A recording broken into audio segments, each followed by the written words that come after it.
વાત કરીએ સુરતની સુરતમાં ગૌવંશની હત્યાના કેસમાં 1.5 વર્ષથી ફરાર આરોપીની ધરપકડ કરી લેવામાં આવી છે। ઇબ્રાહીમ ઉર્ફે કાલુ બંગાલી સાગર શેખની ધરપકડ કરાઈ। સુરત એસઓજીએ સચિન ગામ 3 રસ્તા પરથી આરોપીની ધરપકડ કરી। વર્ષ 2023માં સિકંદર શેખ અને તેના સાગરીતની પણ ધરપકડ કરાઈ હતી। મહારાષ્ટ્રથી ખાલી કેરેટની આડમાં આરોપીઓ ગૌમાંસ લાવતા ઝડપાયા હતા। સચિન પોલીસે પોપડા ગામ નજીકથી ગૌમાંસ ભરેલો ટેમ્પો પણ ઝડપી લીધો હતો।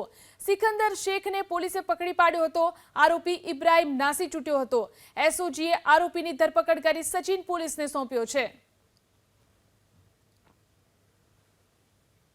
વાત કરીએ સુરતની સુરતમાં ગૌવંશની હત્યાના કેસમાં 1.5 વર્ષથી ફરાર આરોપીની ધરપકડ કરી લેવામાં આવી છે।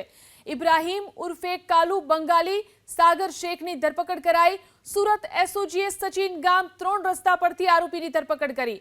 વર્ષ 2023માં સિકંદર શેખ અને તેના સાગરીતની પણ ધરપકડ કરાઈ હતી।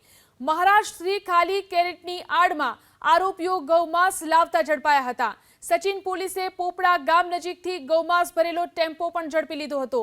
સિકંદર શેખને પોલીસે પકડી પાડ્યો હતો। આરોપી ઇબ્રાહીમ નાસી છૂટ્યો હતો। એસઓજીએ આરોપીની ધરપકડ કરી સચિન પોલીસને સોંપ્યો છે।